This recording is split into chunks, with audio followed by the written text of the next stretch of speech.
ॐ वाणीं गणपतिं वन्दे व्यासं व्यासात्मजं तथा श्रीराधिका माधवौ वन्दे सदानुग्रहतत्परौ श्रीमदं सुसमारम्भां सनकादिकमध्यमम् अस्मदाचार्यपर्यन्तां वन्दे गुरुपरम्पराम्। आदरणीय भक्त सज्जन वृन्द, जय श्री राधे, जय श्री कृष्ण। आउनुहोस् आजको सत्सङ्गलाई हामी शुभारम्भ गरौँ। हामीले पूर्व प्रसङ्गमा रासलीलाको कथा श्रवण गर्दै थियौँ। आज गोपीहरूले विलाप गरे जो भगवान रासलीलाको मध्यमा अन्तर्ध्यान हुनुभयो। वियोगमा व्याकुल भए, प्रलाप गरे, यहाँ तक कि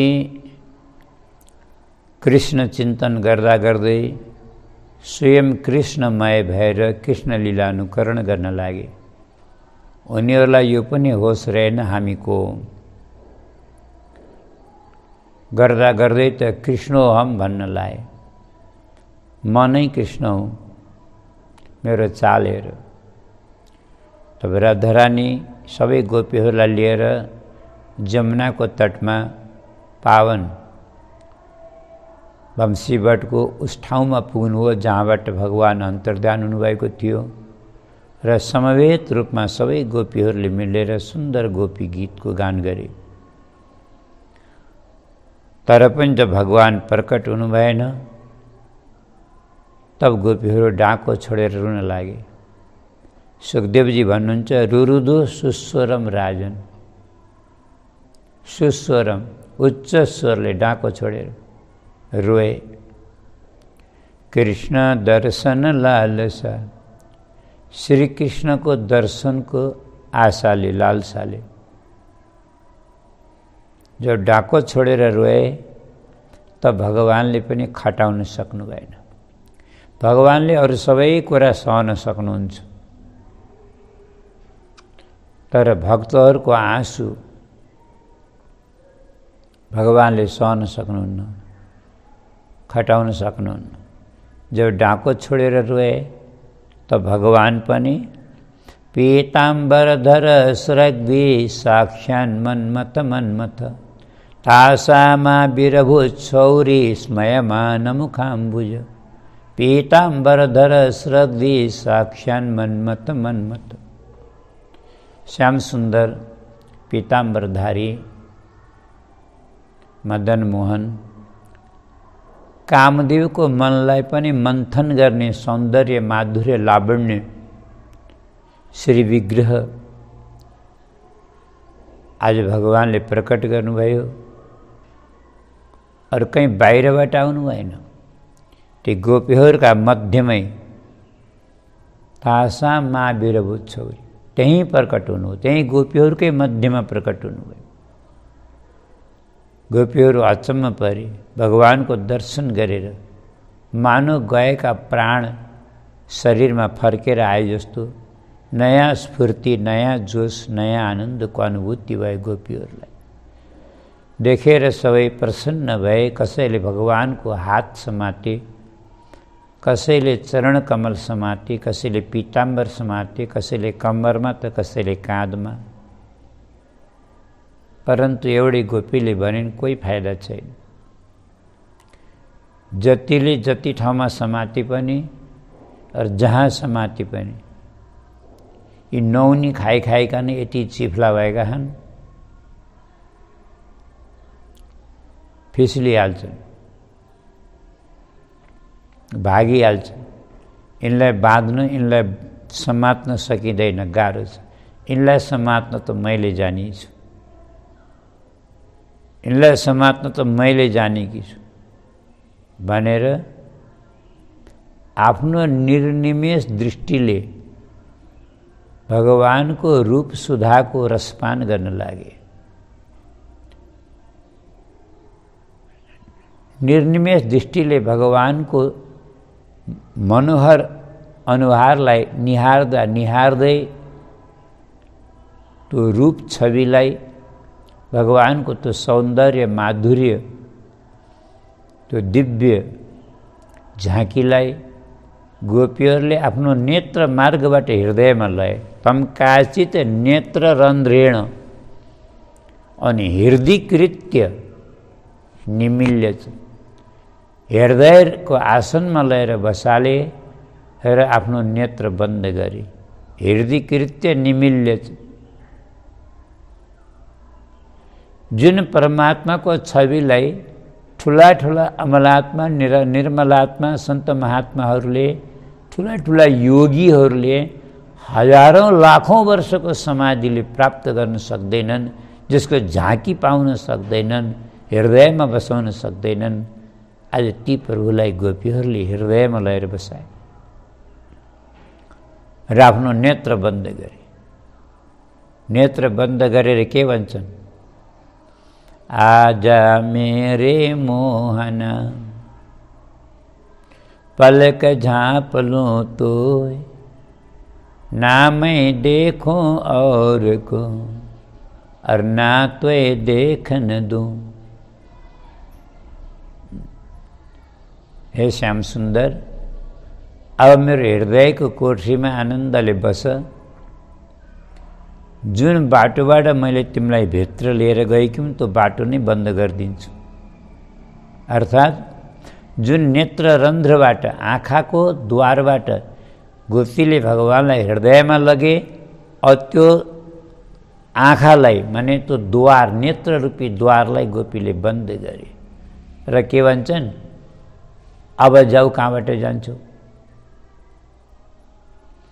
आजा मेरे मोहन पलक झाँप लूं तो, ना मैं देखूं और को और ना त्वे देखन दूं। श्याम सुन्दर, मेरो हृदय रूपी कोठरीमा बसेर तिमीले मलाई निहार, मैले तिमीलाई निहार्छु। न तिमीलाई अरूलाई हेर्न दिन्छु, न मैले अरू कसैलाई हेर्छु। बस तिमीले मलाई हेर, मैले तिमीलाई हेर्छु। यस्तो भाव गरेर, यो दिव्य भावले गोपीको शरीर पुलकित भयो, वाणी अवरुद्ध भयो, कण्ठ गदगद, कण्ठ अवरुद्ध भयो, वाणी गदगद भयो। उलाहन दिन्छन् भगवानलाई, भन्छन् निकै बहादुर बन्छौ, निकै बलियो छु भनी ठान्छौ, अबलाको हात छोडाएर भाग्छौ। यही हो तिम्रो बल? बाह छुड़ाए जात हो निर्बल जाने मोह, हृदय ते जब जाओगे सबल बदौगो तोय। यो दोहा बिल्लो मङ्गलको। बिल्लो मङ्गल पनि बिचारा वृन्दावन जाँदाखेरि बाटामा आँखा देख्दैन थियो। उनले सिगाले आफ्नै हातले आफ्ना दुईटी आँखा फोडेका थिए। अब यो कथा भक्तमालको, त्यतातिर नजाउँ, विस्तार होला। उनले आफ्नो आँखालाई दण्ड दिए। केलाई त भन्दाखेरि यिनी आँखाले एउटी निर्दोष अबलालाई निहारेर मनमा पाप आयो, तिनका पछि लागेर गए। जब यिनलाई होस आयो, ज्ञान आयो, तब यिनले सियाले आफ्ना दुईटी आँखा फोडे। यिनी कृष्ण भक्तिमा रमेका थिए, डुबेका थिए। वृन्दावन जानु भने हिँडेका बाटोमा बाटो बिराए, जङ्गलमा भट्के। त भगवान बालकृष्ण प्रकट भएर यिनको हात समातेर जङ्गलबाट बाहिर निकालेर बाटो लगाइदिनु भयो। ल बाबा, बाटो आयो, जानु भनेर हात छोडाउनु खोज्नुभयो। उनले पनि ब्रह्मस्पर्शको थाहा पाइहाले, किन छोड्थे र? अन्धाको पकड बैलो हुन्छ भन्छन्। जोरसित समाउन लाए। भगवान पनि त कम चालाक हुनुहुन्छ। बिल्लो मङ्गलका मनको कुरा बुझ्नु हो, हात छुडाइहाल्नु हो।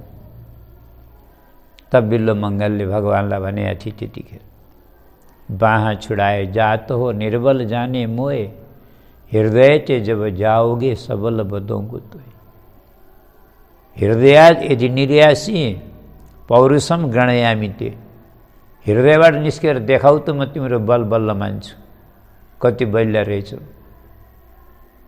हात छोडाउनु कुन ठुलो कुरा हो। त्यही कुरो यहाँ गोपी भन्छन्, हे श्याम सुन्दर, बार बार अन्तर्धान हुन्छौ, हामीलाई तर्साउँछौ, तडफाउँछौ, रुवाउँछौ, दुःख दिन्छौ, भट्काउँछौ, यही तिम्रो बहादुरी हो,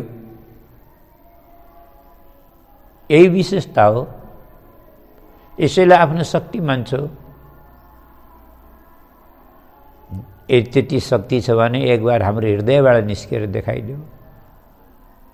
हृदयमा बन्द गरेर पुलकित भए।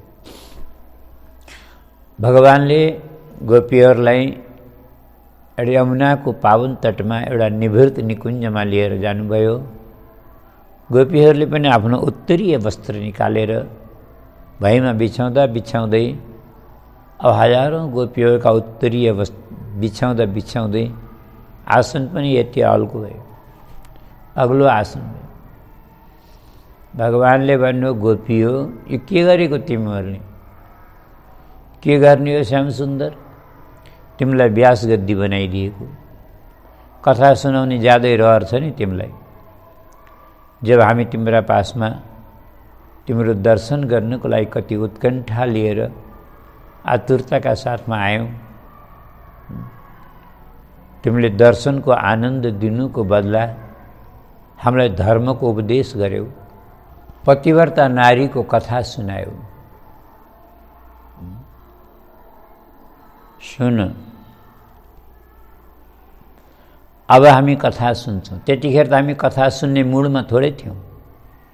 हामी तिमीसँग कथा सुन्न थोरै आएका थियौँ। जबरजस्ती सुनाउन थाल्यौ। कथा त अब सुन्छौँ। हामीले बिछ्याएको आसनमाथि बस, अनि हामीले प्रश्न गर्छौँ, तिमीले हामीलाई कथा सुनाऊ, उत्तर देऊ। भगवान बस्नुभयो। ल सुनाऊ त गोपियो के हो? गोपीहरूले भने, श्याम सुन्दर, संसारमा 3 प्रकारका मनुष्य हुन्छन्। एउटा भजनीवालालाई भजनीवाला, दोस्रो नभजनीवालालाई पनि भजनीवाला, अनि तेस्रा मनुष्य ती हुन् न त तिनीहरूले भजनीवालालाई भज्छन् न त नभजनीवालालाई भज्छन्। यी 3 प्रकारका मनुष्यमा तपाईँ कौना मनुष्य हुनुहुन्छ? तपाईँ कुन कोटिको प्राणी हो? हामीलाई यसको उत्तर दिनुहोस्। यसरी तर्साउने, तडफाउने, भट्काउने, रुवाउने यो कहाँको नियम हो? हामी यसको कारण जान्न चाहन्छौँ। तब भगवानले भन्नु, गोपी हो, तिमीहरूले मलाई गलत सम्झ्यौ। म त्यस्तो प्राणी होइन। हेर,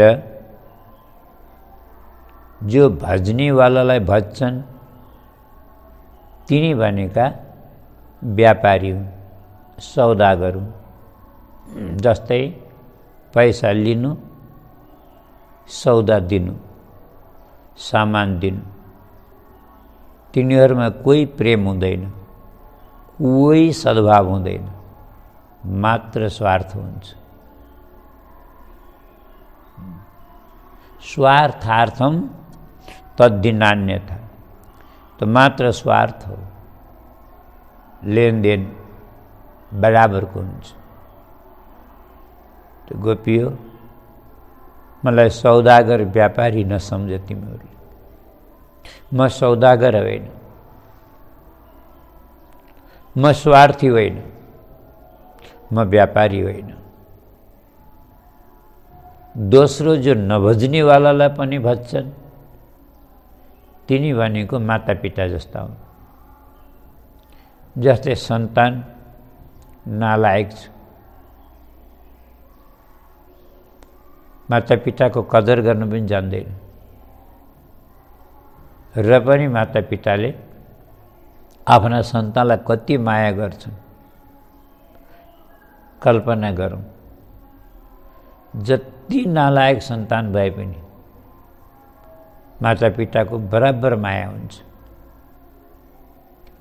र यथार्थ भनौँ, यो शुद्ध प्रेम होइन, यो मात्र मोह हो। मोह बन्धनको कारण हुन्छ। यो पनि पारमार्थिक सम्बन्ध होइन। अब जो तेस्रा,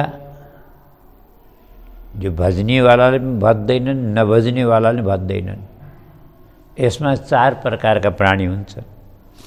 2टा उच्च कोटिका, आत्माराम आप्तकाम, और 2टा निकृष्ट कोटिका, अकृतज्ञ गुरुद्रोह। भगवान भन्नुहुन्छ अकृतज्ञ गुरुद्रोह। अब यिनी अकृतज्ञ गुरुद्रोहीको त्यो व्याख्या नगर्दा नै राम्रो होला।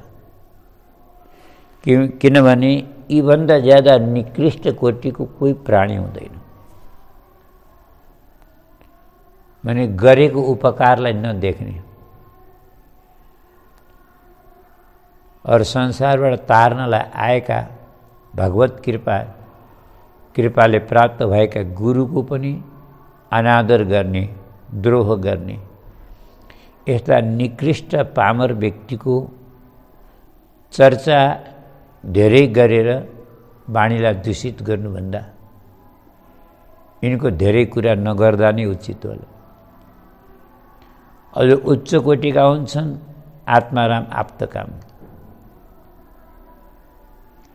यिनीहरूलाई चाहे कसैले सम्मान गरोस् र चाहे कसैले अपमान गरोस्, यिनलाई केही फरक हुँदैन, केही फरक पर्दैन। जस्तै उदाहरणको लागि भनौँ, एकजना महात्मा थिए, उत्तराखण्डमा गंगा तटमा बास गर्थे। उनले स्नान प्रतिदिन गंगामा स्नान गर्थे। एक दिन के भयो, एकजना महाजन उत्तराखण्डको बाटो जाँदै थिए। माघको महिना थियो, माथिबाट तुसारो परिरहेको थियो, घाम लागेका थिएनन्, बडा जाडो थियो। उताबाट ती महात्मा आउँदै थिए।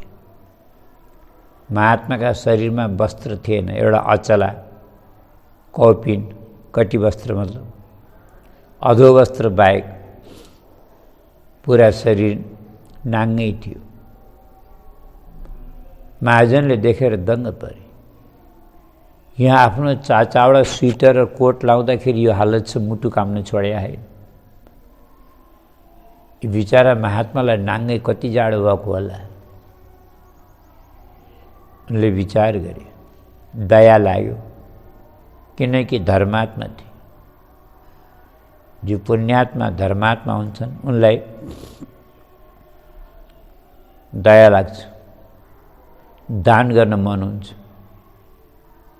उनको झोलामा एउटा नयाँ सल थियो, बडा दामी थियो, गरम सोल थियो, काश्मीरी सोल थियो। उनले त्यो सल निकालेर महात्मालाई ओढाइदिए।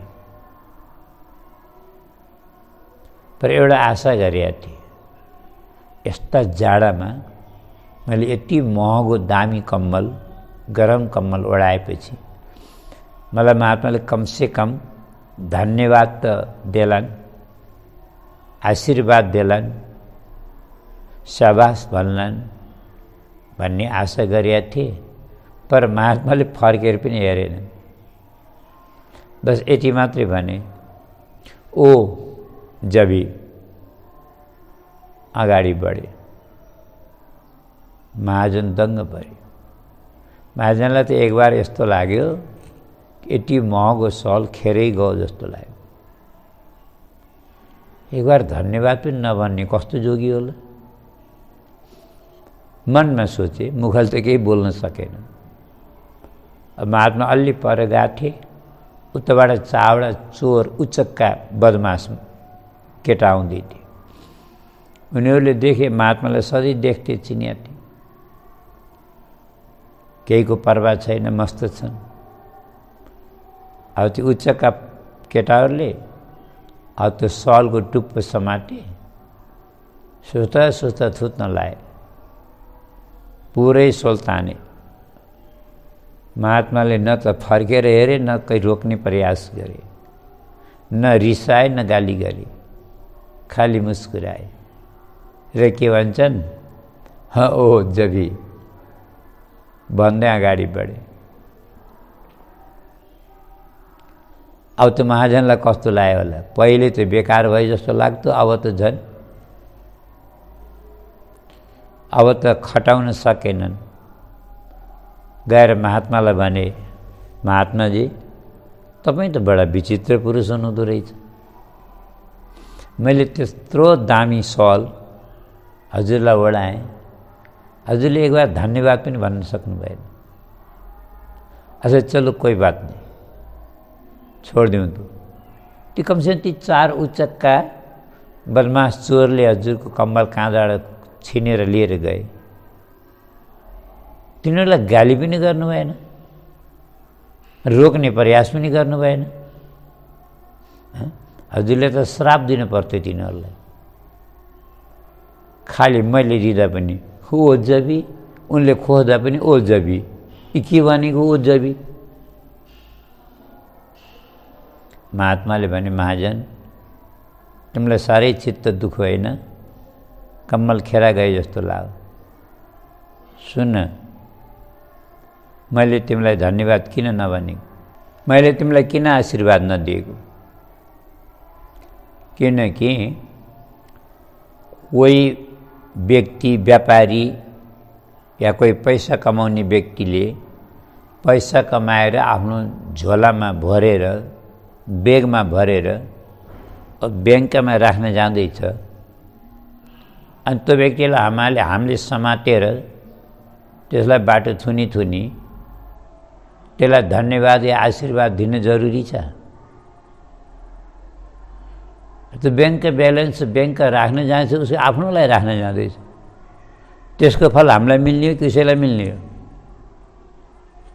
त्यस्तै झैँ तिमी पहिला जन्मका पनि धर्मात्मा थियौ, पुण्यात्मा थियौ, उदार थियौ। मलाई तिम्रो पूर्व जन्मको सबै कथा याद छ। तिमीले दिनरात धर्म कर्म गर्थ्यौ, दान पुण्य गर्थ्यौ, धर्मात्मा थियौ, दयालु थियौ, उदार थियौ। आज त्यही पुण्यले गर्दा तिमी अहिले यो महाजन यानी उच्च कुलमा जन्मेर तिमी करोडपति भएको छौ। परन्तु शरीर तिम्रो अर्को हो, पर स्वभाव त तिम्रो उही हो। किनकि मान्छेको जन्म बदलिन्छ, शरीर बदलिन्छन्, तर मान्छेको स्वभाव बदलिन्न। तिम्रो स्वभाव त उही हो। त्यही भएर तिमी यो जन्ममा पनि धर्मात्मा छौ, दानी छौ, राम्रो काम गर्छौ। तिमी अर्को जन्ममा झन् ठुलो श्रीमानको कुलमा जन्मिन्छौ, उच्च कुलमा पैदा हुन्छौ। किनकि नियम हो यो प्रकृतिको, शास्त्रमा लेखिया छ, पुनर्धनाढ्यो पुनरेव दानी। मान्छे मतलब जति दानी हुन्छ, जति दान गर्छ, अर्को जन्ममा त्यति नै धनाढ्य भएर जन्मन्छ। फेरि जति धनाढ्य हुन्छ त्यसले झन् त्यति नै दान गर्छ। त्यो यो कर्म कहिल्यै टुट्दैन। त तिमीले अर्को जन्मको लागि ब्याङ्क ब्यालेन्स गर्न गइरहेछौ त मैले तिमीलाई स्याबास भन्ने धन्यवाद दिने के जरुरत छ ल भन त। त्यही पनि तिमीलाई चित्त दुखेको भए ल म क्षमा चाहन्छु। रह्यो अति चावडा उच्चक्कालाई गाली किन नदिएको, अति बिचरालाई मैले के गाली दिनु पर्यो? ती पहिला जन्मका पनि त्यस्तै चोर फटा थिए, उच्चक्का थिए, दिनरात राहगीरलाई लुट्ने, चोरी गर्ने, पाप गर्ने गर्थे। त्यही कुकर्मले गर्दा अहिले पनि दरिद्र कुलमा जन्मिया छन्, अरू काम त्यस्तै गरेका छन्। अब अर्को जन्ममा अझै यिनको दयनीय दशा हुन्छ, किनकि जति पापी हुन्छ त्यति दरिद्री हुन्छ, जति दरिद्री हुन्छ त्यति पापी हुन्छ। पुनर्दरिद्री पुनरेव पापी। त तिनीहरूलाई के श्राप दिन पर्यो? ती बिचरा त्यसै दुःख पाए। त्यही भएर मैले ओ जभी भने अगाडि बढे। महाजनले देखे, वाह क्षमा गर्नुहोला महात्मा, मैले त हजुरलाई चिन्न पनि सकेन। हजुर त धेरै उच्च कोटिको सन्त हुनुहुँदो रहेछ। हजुर जस्ता सन्तको दर्शनले पनि म पवित्र भएँ। त हामीले कुरो बुझियौँला, जो उच्च कोटिका आत्माराम आप्तकाम जो सन्त हुन्छन् तिनीहरूलाई हामीले फुलको माला लगाइदिए पनि केही फरक पर्दैन। अब कसैलाई त जुत्ता, एउटा भक्तमालमा त यस्तो पनि कथा छ, एउटा यस्तो कथा छ, एउटा बिचरा एकान्त कुटियामा बसेर दिनरात भजन गर्थे एकजना महात्मा। दिनरात भजन गर्थे, झोलीमाला लिएर जप गरेको एकदम भगवतमय भइसकेका थिए, भगवानमा लवलीन थिए, एकान्त भजन परायण। तर यस्ता महात्मालाई पनि यी दुर्जनहरूले छोड्दैनन्। यी पापी दुर्जन दुष्टहरू हुन्छन्। त्यस्तै उच्चक्का 8-10वटा केही बदमास केटाहरू गएछन्,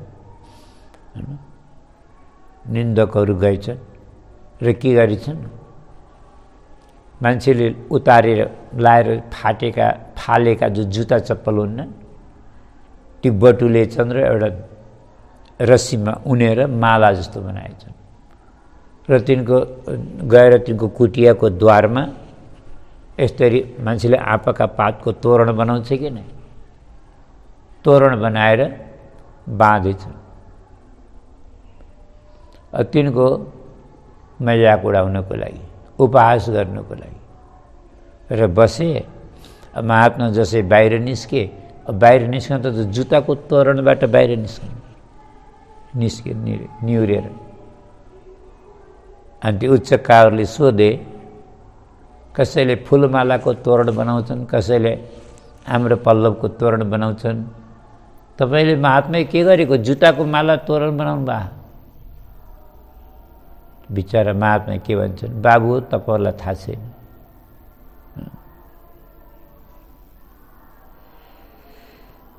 कोही ज्ञानी हुन्छन्, कोही कर्मकाण्डी हुन्छन्, कोही भक्त हुन्छन्, कोही तपस्वी हुन्छन्, कोही योगी हुन्छन्, आफ्ना आफ्ना साधनको आश्रय लिन्छन्।